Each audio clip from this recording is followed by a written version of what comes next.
ಓಡ್ ಹೋಗು, ಪ್ರವಾಹ ಬರ್ತಾ ಇದೆ, ಓಡ್ ಹೋಗು. ವಾಟ್? ಇಲ್ಲಿ ಏನ್ ನಡೀತಾ ಇದೆ? ಸಾಯೋ ಸ್ಥಿತಿಲಿದ್ದ ತನ್ನ ತಂದೆ ಹತ್ರ ಅವರ ಕೊನೆ ಆಸೆ ಕೇಳ್ತಾನೆ ಪೃಥ್ವಿ. ಪೃಥ್ವಿ, ನನ್ನ ಮಾತನ್ನ ಗಮನ ಇಟ್ಕೇಳು. ಒಂದು ದಿನ ಇದ್ದಕ್ಕಿದ್ದಂತೆ ಒಂದು ದುರಂತ ನಡೆಯುತ್ತೆ. ಎಷ್ಟೇ ಕಷ್ಟ ಆದ್ರೂ ಪರವಾಗಿಲ್ಲ, ನನ್ನ ಲೈಬ್ರರಿಲಿ ಬಚ್ಚಿಟ್ಟಿರೋ ಆ 5 ರಹಸ್ಯ ಪುಸ್ತಕಗಳನ್ನ ನೀನ್ ಹೇಗಾದ್ರೂ ಮಾಡಿ ತರಬೇಕು. ಅಪ್ಪ ಹೇಳಿದ 5 ಪುಸ್ತಕಗಳು, ನಾನು ಅವುಗಳನ್ನ ತರಬೇಕು. ಪೃಥ್ವಿ ಪ್ರವಾಹದ ನೀರ್ನಲ್ಲೇ ಈಸ್ಕೊಂಡು ಅವರ ಅಪ್ಪನ ಲೈಬ್ರರಿಗೆ ಹೋಗ್ತಾನೆ.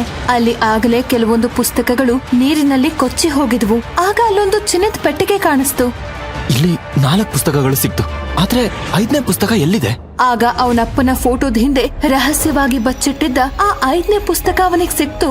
ಡೆಸ್ಟಿನಿ. ಆ ಬುಕ್ ತೆಗೆಯುತ್ತಿದ್ದ ಹಾಗೆ ಪೃಥ್ವಿಗೆ ಏನಾಯ್ತೋ ಗೊತ್ತಿಲ್ಲ. ಭೂಮಿಯಲ್ಲಿ ಮ್ಯಾಜಿಕ್ ಲೋಕ ಇರಬಹುದಾ? ಮಾನವನ್ ಯೋಚನೆಗೂ ಮೀರಿದಂತ ಒಂದು ತಾಣ ಇರಬಹುದಾ? ಶತಕೋಟಿ ನಕ್ಷತ್ರಗಳ ಆಚೆ ಕೂಡ ಸಿಗದೇ ಇರುವಂತ ಒಂದು ಮಾಯಾಲೋಕ ಇಲ್ಲಿದೆ. ಇಲ್ಲಿನ ಸಮುದ್ರಗಳು, ಪರ್ವತಗಳು ಹಾಗೂ ಕಾಡುಗಳೆಲ್ಲ ಮಾಯೆ ಮತ್ತೆ ನಿಗೂಢತೆಯಿಂದ ತುಂಬಿವೆ. ಇಲ್ಲಿನ ಮನುಷ್ಯರು ಯಾವ್ದಾದ್ರೂ ಒಂದು ವಿಶೇಷ ಶಕ್ತಿ ಪ್ರಾಪ್ತಿ ಮಾಡ್ಕೊಳ್ಳೋದಕ್ಕೆ ಇಲ್ಲಿ ಬರ್ತಾರೆ. ಅಂತಹ ಮನುಷ್ಯರು ವಾಸಿಸೋ ಒಂದು ಮಾಂತ್ರಿಕ ಜಗತ್ತು. ಇಲ್ಲಿ ಸಮಯಾತೀತವಾದ ಒಂದು ಮ್ಯಾಜಿಕ್ ಸ್ಕೂಲ್ ಇದೆ. ಅಗ್ನಿನಂದ ಅನ್ನೋ ಯುವಕನ ಮುಂದೆ ಮಾಯಾಜಾಲದ ಬಾಗಿಲು ತೆರೆಯುತ್ತೆ. ಅಸಾಧಾರಣ ಸಾಮರ್ಥ್ಯ ಹೊಂದಿರುವ ವಿದ್ಯಾರ್ಥಿಗಳು, ಶಕ್ತಿಯುತ ಪ್ರಾಧ್ಯಾಪಕರು, ಪುರಾತನ ರಹಸ್ಯಗಳು ಇಲ್ಲಿದ್ವು. ಡೈನೋಸಾರ್ಗಳು, ಮ್ಯಾಮತ್ಗಳು ಮತ್ತು ಮರಿ ಡ್ರ್ಯಾಗನ್ಗಳನ್ನ ಸಾಕು ಪ್ರಾಣಿಗಳಾಗಿ ಇಟ್ಕೊಂಡಿರುವ ವಿಚಿತ್ರ ಜನರ ಗುಂಪು ಅಲ್ಲಿತ್ತು. ಆದ್ರೆ ಈ ಜಗತ್ತಿನಲ್ಲಿ ಒಬ್ಬ ಕೆಲ್ಸಕ್ಕೆ ಬಾರದ ಪ್ರೊಫೆಸರ್ ಕೂಡ ಇದ್ದ. ಆತ ಪೃಥ್ವಿಯ ಪುನರ್ಜನ್ಮ ಆಗಿದ್ದ. ನಿನ್ ಸತ್ತೋಗಿಲ್ವಾ? ಇಲ್ಲಿ ಯಾರು ನಿನ್ನಂತ ಯೂಸ್ಲೆಸ್ ಮತ್ತು ಕೊಲೆಗಾರ ಪ್ರೊಫೆಸರ್ನ ನೋಡೋದಕ್ಕೆ ಇಷ್ಟಪಡೋದಿಲ್ಲ. ಅವನೊಬ್ಬ ಕೊಲೆಗಾರನ. ನಿನಗ್ ಗೊತ್ತಿಲ್ಲದೆ ಇರೋ ಹಲವು ರಹಸ್ಯಗಳು ಇಲ್ಲಿವೆ. ಆದ್ರೆ ಸತ್ತವನು ಮತ್ತೆ ಹುಟ್ಟಿ ಬಂದಿರೋದನ್ನ ನೋಡಿದ್ಯಾ? ನಾನು ಇಲ್ಲಿಗೆ ಹೇಗೆ ಬಂದೆ? ಆಗ ಅಗ್ನಿನಂದನಿಗೆ ಮಾತ್ರ ಕೇಳಿಸೋ ಹಾಗೆ ಒಂದು ಧ್ವನಿ ಕೇಳ್ತು. ನೀನ್ ಏನ್ ನೋಡ್ಬೇಕು, ಏನ್ ಕೇಳ್ಬೇಕು, ಏನ್ ಹೇಳ್ಬೇಕು, ಇದ್ಯಾವುದು ನಿನ್ ಕೈಯಲ್ಲಿಲ್ಲ. ಅದೆಲ್ಲ ಡೆಸ್ಟಿನಿಯಲ್ಲಿ ಹೇಳ್ದಾಗತ್ತೆ. ನೀನಿಡೋ ಪ್ರತಿಯೊಂದು ಹೆಜ್ಜೆಲೂ ಅವ್ರು ನಿನ್ ಜೊತೆ ಇರ್ತಾರೆ. ಕಣ್ಣು ಮಿಟುಕಿಸುವಷ್ಟರಲ್ಲಿ ಅವನ್ ಸುತ್ತ ಇದ್ದ ಪ್ರಪಂಚ ಒಂದ ಕ್ಷಣ ನಿಂತೋಗ್ಬಿಡ್ತು. ಆಗ ಅವನ್ ಕಣ್ಣಲ್ಲಿ ಒಂದು ಲೈಬ್ರರಿ ಬಂತು. ಅಲ್ಲಿ ಆ ಅದ್ಭುತ ಪುಸ್ತಕ ಸಿಕ್ತು. ಆ ಪುಸ್ತಕದಲ್ಲಿ ಇರೋದನ್ನ ನೋಡಿದ ಅವನು, ನಿಜ ಹೇಳು, ನಾನ್ ಯಾರು? ಅಗ್ನಿನಂದನ ಅಥವಾ ಪೃಥ್ವಿನ? ಆ ಬುಕ್ ಓಪನ್ ಮಾಡ್ತಾ ಇದ್ದ ಹಾಗೆ ಪೃಥ್ವಿಗೆ ಏನಾಯ್ತು? ಆ ಧ್ವನಿ ಯಾರ್ದು? ಎಲ್ಲಿದೆ ಆ ಮಾಯಾಲೋಕ? ಆ 5 ಪುಸ್ತಕಗಳಲ್ಲಿದ್ದ ರಹಸ್ಯ ಏನು? ಆ ಡೆಸ್ಟಿನಿ ಪುಸ್ತಕದಲ್ಲಿ ಏನ್ ಬರ್ದಿತ್ತು? ಭಾರತದ ಒಂದು ಮೂಲೆಯಲ್ಲಿ ಸಾಮಾನ್ಯ ಜನರ ಕಣ್ಣಿಗೆ ಬೀಳದ ಒಂದು ಜಾಗದಲ್ಲಿ ನಿಗೂಢವಾದ ಫ್ಯೂಚರ್ ಡೆಸ್ಟಿನಿ ಅನ್ನೋ ಮ್ಯಾಜಿಕ್ ಸ್ಕೂಲ್ ಇತ್ತು. ಆ ಸ್ಕೂಲಲ್ಲಿ ಮಾರ್ಷಲ್ ಆರ್ಟ್ಸ್ ಮತ್ತು ಮಾಂತ್ರಿಕ ಶಕ್ತಿಗಳನ್ನ ಹೇಳ್ಕೊಡ್ತಾ ಇದ್ರು.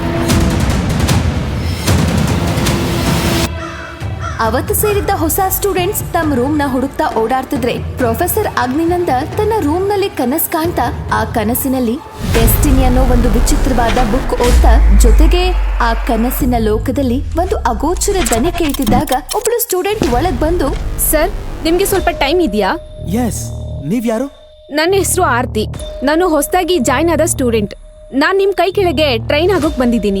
ಆರ್ತಿ ಹೀಗೆ ಹೇಳಿದ ಕೂಡ್ಲೆ ಅಗ್ನಿನಂದನಿಗೆ ಒಂದ್ ಕಡೆ ಖುಷಿ, ಇನ್ನೊಂದ್ ಕಡೆ ಆಶ್ಚರ್ಯ ಎಲ್ಲ ಒಟ್ಟಿಗಾಯ್ತು. ಅವನು ಕೆಲವೇ ನಿಮಿಷಗಳ ಮುಂಚೆ ಕನಸ್ನಲ್ಲಿ ಓದಿದ ಬುಕ್ ನಲ್ಲಿ ಆರತಿಯ ವಿವರಗಳಿತ್ತು. ತಮಾಷೆ ಮಾಡ್ತಿಲ್ಲ ತಾನೆ? ಇಲ್ಲ ಸರ್, ನಿಮ್ಗೆ ಅಷ್ಟ್ ದೊಡ್ಡ ಹೆಸರಿಲ್ಲ ಅಂತ ನನ್ಗೂ ಗೊತ್ತು. ಆದ್ರೂ ನನ್ಗೆ ನಿಮ್ಮ ಹತ್ರನೇ ಕಲಿಬೇಕು ಅಂತ ಅನಿಸ್ತಿದೆ. ಎಸ್, ಫೈನಲಿ ನನ್ಗೂ ಒಬ್ಳು ಸ್ಟೂಡೆಂಟ್ ಸಿಕ್ಕೋದ್ಲು ಅಂತ ಮನ್ಸಲ್ಲೇ ಹೇಳ್ಕೊಂಡು ಖುಷಿ ಪಡ್ತಾ ಆರತಿಗೆ ಐಡೆಂಟಿಟಿ ಕಾರ್ಡ್ ಕೊಡೋಕ್ ಹೋದ. ಅವಳು ಅದನ್ನ ಈಸ್ಕೊಳ್ಳೋಕೆ ಕೈ ಚಾಚಿದ ತಕ್ಷಣ ತನ್ನ ಹತ್ರ ಇದ್ದ ಮ್ಯಾಜಿಕ್ ಕತ್ತಿಯಿಂದ ಆರ್ತಿ ಕೈ ಹಿಡ್ಕೊಂಡು ಕುಯ್ದೇ ಬಿಟ್ಟ. ಚಳ್ಳಂತ ಚಿನ್ನದ ರಕ್ತ ಟೇಬಲ್ ಮೇಲಿದ್ದ ಮ್ಯಾಜಿಕ್ ಕಾಯಿನ್ ಮೇಲ್ ಬಿತ್ತು. ಮ್ಯಾಜಿಕ್ ಸ್ಕೂಲ್ ನಲ್ಲಿ ಸ್ಟೂಡೆಂಟ್ ಬ್ಲಡ್ ಟೀಚರ್ ಕಾಯಿನ್ ಮೇಲ್ ಬಿದ್ರೆ ಆ ಸ್ಟೂಡೆಂಟ್ ಟೀಚರ್ ನ ಅಕ್ಸೆಪ್ಟ್ ಮಾಡ್ಕೊಂಡ್ ಹಾಗೆ. ಆರ್ತಿ, ನೀನೀಗ ನನ್ನ student. Hope you know the rules. Yes sir ಅಂತ ಆರತಿ ಹೇಳಿದ್ಲು. ಆದ್ರೆ ಅದು ಅಗ್ನಿನಂದನಿಗೆ ಕೇಳಿಸ್ಲೇ ಇಲ್ಲ. ಅವನಿಗೆ ಇದ್ದಕ್ಕಿದ್ದಂತೆ ಹಳೆ ನೆನಪುಗಳು ಬರೋಕ್ ಶುರುವಾದ್ವು. ಆ ಹಳೆ ನೆನಪುಗಳು ಸಾಮಾನ್ಯವಾಗಿರ್ಲಿಲ್ಲ. ಆ ನೆನಪುಗಳಲ್ಲಿ ಯಾರಿಗೂ ಹೇಳಲು ಸಾಧ್ಯವೇ ಆಗದ ಯಾತನೆಗಳಿತ್ತು, ಅವಮಾನಗಳಿತ್ತು, ಕಣ್ಣೀರಿತ್ತು. ಸ್ವಂತ ತಂದೆಯೇ ಮನೆ ಬಿಟ್ಟು ಆಚೆ ಕಳುಹಿಸಿದ ನೋವಿತ್ತು. ಇಷ್ಟಪಟ್ಟ ಗೆಳತಿ ಮೋಸ ಮಾಡಿ ಇನ್ನೊಬ್ಬನ ಹಿಂದೆ ಹೋದ ಸಂಕಟವಿತ್ತು. ಇದೆಲ್ಲದ್ರಿಂದ ಅಗ್ನಿನಂದನಿಗೆ ಬದುಕೆ ಬೇಡ ಅನಿಸ್ಬಿಟ್ಟಿತ್ತು. ಆದ್ರೆ ವಿಧಿ ಅವನನ್ನ ಈ ಮ್ಯಾಜಿಕ್ ಸ್ಕೂಲ್ ಕರೆತಂದಿತ್ತು. ಅಗ್ನಿನಂದ ಹಳೆ ನೆನಪುಗಳಲ್ಲಿ ಮುಳುಗಿದ್ದ. ಸುಮಾರು ಹೊತ್ತಾದ್ಮೇಲೆ ಆರ್ತಿ, ಸರ್, ನನ್ನಿಂದ ಏನಾದ್ರೂ ತಪ್ಪಾಯ್ತಾ? ನೋ, ನಾನ್ ನಿನ್ಗೆ ಏನೆಲ್ಲ ಕಲಿಸ್ಬೋದು ಅಂತ ಯೋಚನೆ ಮಾಡ್ತಿದ್ದೆ. ನಿಜ ಹೇಳ್ತೀನಿ, ಎಲ್ರು ನಿಮ್ಮನ್ನ ಟೀಚರ್ ಆಗಿ ತಗೋಬೇಡ ಅಂದ್ರು. ಆದ್ರೂ ನನಗೆ ನಿಮ್ ಮೇಲೆ ತುಂಬಾ ನಂಬಿಕೆ ಇದೆ. ಥ್ಯಾಂಕ್ ಯು ಆರ್ತಿ. ಅಗ್ನಿನಂದನ ಮುಖದಲ್ಲಿ ನಗು ಮೂಡ್ತು. ಅವನು ಆರ್ತಿಗೆ ಐಡಿ ಕಾರ್ಡ್ ಕೊಟ್ಟ. ನಂತರ ಊಟದ ಸಮಯವಾದ್ರಿಂದ ಅವಳನ್ನ ಕ್ಯಾಂಟೀನ್ಗೆ ಕರ್ಕೊಂಡು ಹೋದ. ಅಲ್ಲಿ ಬೇರೆ ವಿದ್ಯಾರ್ಥಿಗಳು ಮತ್ತು ಶಿಕ್ಷಕರು ಊಟ ಮಾಡ್ತಿದ್ರು. ಅಗ್ನಿನಂದ ಅಲ್ಲಿ ಹೋದ ಕೂಡ್ಲೆ ಎಲ್ರು ಅವನನ್ನ ತಾತ್ಸಾರದಿಂದ ನೋಡಿದ್ರು. ಬಂದ ಮಿಸ್ಟರ್ ಝೀರೋ ಅಂತ ಗುಸುಗುಸು ಮಾತಾಡ್ತಿದ್ದು ಅವನ್ ಕಿವಿಗ್ ಬಿತ್ತು. ಅದ್ರ ಬಗ್ಗೆ ಯೋಚಿಸಿದ ಅಗ್ನಿನಂದ ಖಾಲಿ ಇದ್ದ ಟೇಬಲ್ ನಲ್ಲಿ ಆರ್ತಿ ಜೊತೆ ಊಟಕ್ಕೆ ಕೂತ. ಆಗ ಅಲ್ಲಿಗೆ ವಿಷ್ಣು ಅನ್ನೋ ಶಿಕ್ಷಕ ಬಂದ. ಮ್ಯಾಜಿಕ್ ಸ್ಕೂಲ್ ನಲ್ಲಿ ಅಗ್ನಿನ ದ್ವೇಷ ಮಾಡ್ತಿದ್ದೋರಲ್ಲಿ ವಿಷ್ಣು ಕೂಡ ಒಬ್ಬ. ಅವನು ಇವತ್ತು ತನ್ನ ಹತ್ರ ಹೊಸದಾಗಿ ಸೇರ್ಕೊಂಡ ಸ್ಟೂಡೆಂಟ್ಸ್ ನ ಕರ್ಕೊಂಡು ಕ್ಯಾಂಟೀನ್ ಬಂದಿದ್ದ. ಅಗ್ನಿನ ನೋಡಿದ ವಿಷ್ಣು ತನ್ನ ಸ್ಟೂಡೆಂಟ್ಸ್ ಗೆ ಹೇಳ್ದ, ನೋಡಿ ಇವನೇ ಅಗ್ನಿನಂದ.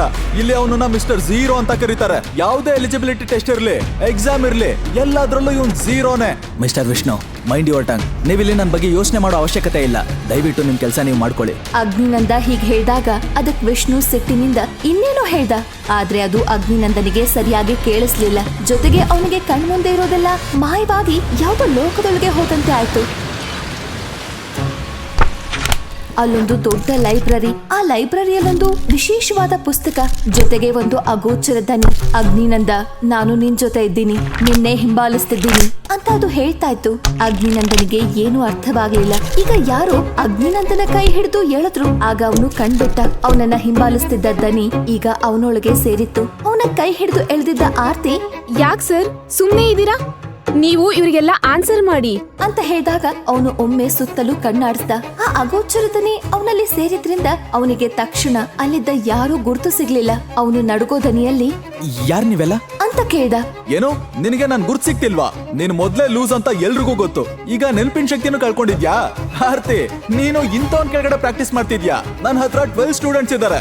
ಇವರು ಯಾವತ್ತೂ ನನ್ನ ಬಿಟ್ಟು ಹೋಗಲ್ಲ. ಆದ್ರೆ ಇವನು ಹುಚ್ಚುಚ್ಚಾಗಿ ಆಡ್ತಾನೆ ಅಂತ ಎಲ್ಲ ಸ್ಟೂಡೆಂಟ್ಸ್ ಇವನನ್ನ ಬಿಟ್ಟು ಹೋದ್ರು. ಈಗ ಅಗ್ನಿನಂದನಿಗೆ ಸ್ವಲ್ಪ ವಾಸ್ತವದ ಅರಿವಾಯ್ತು. ನನ್ ಹೊಸ ಸ್ಟೂಡೆಂಟ್ ಜೊತೆ ನಿಮ್ಗೆ ಏನ್ ಮಾತು? ನೀನು ಸ್ಟೂಡೆಂಟ್ ನ ಹೇಗ್ ಪಡ್ಕೊಂಡೆ? ನನಗ್ ಗೊತ್ತು ನೀನ್ ಏನೋ ಕಿತಾಪತಿ ಮಾಡಿದ್ಯಾ. ಇಲ್ಲ ಅಂದ್ರೆ ಯಾವ ಸ್ಟೂಡೆಂಟು ನಿನ್ ಹತ್ರ ಬರಲ್ಲ. ಹಾಗೆಲ್ಲ ಮಾತಾಡ್ಬೇಡಿ. ಅಗ್ನಿ ಸರ್ನ ನಾನೇ ಸೆಲೆಕ್ಟ್ ಮಾಡ್ಕೊಂಡಿದ್ದು. ನೀನು ತಪ್ಪು ಮಾಡ್ತಿದ್ಯಾ. ಇವನಿಂದ ನೀವೇನು ಕಲಿಯೋದಕ್ ಸಾಧ್ಯ ಇಲ್ಲ. ಇವನೊಂಥರ ಲೂಸು. ಈಗ ನೀವೇ ನೋಡಿದ್ರಲ್ಲ, ನೀವೆಲ್ಲ ಯಾರು ಅಂತ ಕೇಳ್ದ. ಈ ಮಾತುಗಳನ್ನೆಲ್ಲ ಕೇಳಿಸ್ಕೊಂಡ ಅಗ್ನಿನಂದನಿಗೂ ಒಂಥರ ಗೊಂದಲವಾಗ್ತಿತ್ತು. ಹೌದು, ಏನಾಗ್ತಿದೆ ನನಗೆ ಅಂತೆಲ್ಲ ಯೋಚಿಸ್ದ. ಆದ್ರೆ ಅವನೊಳಗಿದ್ದ ಅಗೋಚರ ದನಿ ಮಾತ್ರ ಎಲ್ಲವನ್ನೂ ಗಮನಿಸ್ತಾ ಅರ್ಥ ಮಾಡಿಕೊಳ್ಳಲು ನೋಡ್ತಾ ಇತ್ತು. ಸರ್, ಅವ್ರ ಮಾತುಗಳನ್ನ ಕೇಳ್ಬೇಡಿ. ನಡೀರಿ ಹೋಗೋಣ. ಎಸ್, ಹೋಗೋಣ.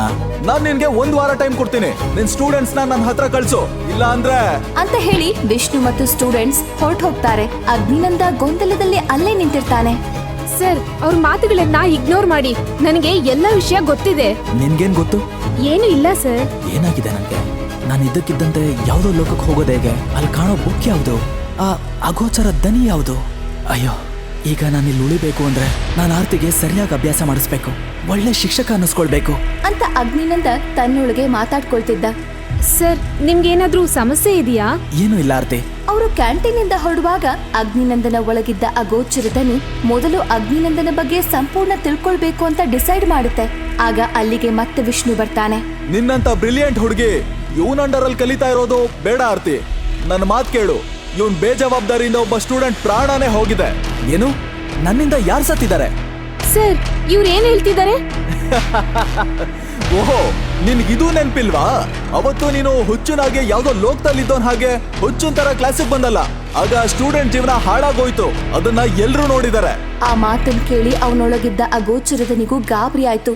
ಏನೆಲ್ಲ ಎಡವಟ್ ಮಾಡ್ಕೊಂಡಿದ್ದಾನೆ ಈ ಅಗ್ನಿನಂದ ಅಂತ ಅದು ಯೋಚಿಸೋಕೆ ಶುರು ಮಾಡ್ತು. ಇಲ್ಲ, ಅದು ನಿಜ ಅಲ್ಲ.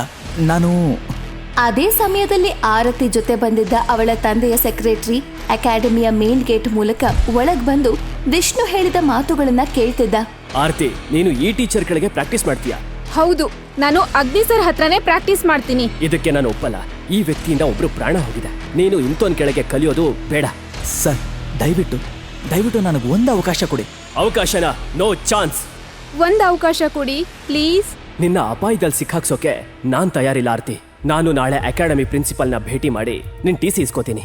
ಸರ್, ಪ್ಲೀಸ್ ಸರ್ ಅಂತ ಅವ್ರ ಕಾಲ್ ಹಿಡಿದುಕೊಂಡ. ಅವನು ಒಳಗಿದ್ದ ಅಗೋಚರ ದನಿ ಸುಮ್ಮನೆ ಎಲ್ಲವನ್ನೂ ಗಮನಿಸ್ತಾ ಇವನಿಗೆ ಹೇಗ್ ಸಹಾಯ ಮಾಡ್ಬೋದು ಅಂತ ಯೋಚಿಸ್ತಾ ಇತ್ತು. ಆರತಿಯ ಸೆಕ್ರೆಟರಿ ಸುಮ್ನೆ ನಿಂತಿದ್ರು.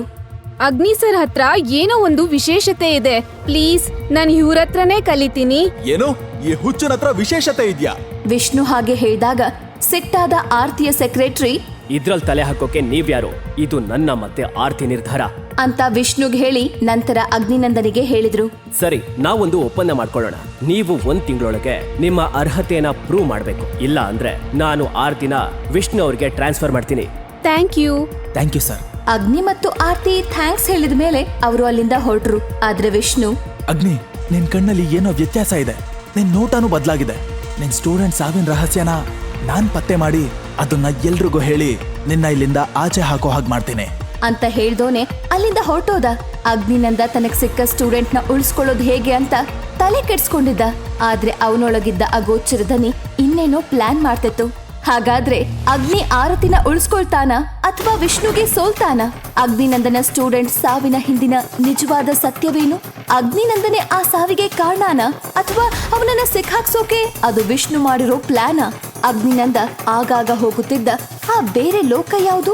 ಈಗ ಅವನ ಜೊತೆಯೇ ಇರುವ ಅಗೋಚರ ದನಿ ಅವನಿಗೆ ಹೇಗ್ ಸಹಾಯ ಮಾಡುತ್ತೆ? ಈ ಎಲ್ಲ ಪ್ರಶ್ನೆಗಳಿಗೆ ಉತ್ತರ ತಿಳಿಯೋಕೆ ಈಗಲೇ ಡೌನ್ಲೋಡ್ ಮಾಡಿ ಪಾಕೆಟ್ ಎಫ್ಎಂ ಹಾಗೂ ಕೇಳಿ super hit show mister zero.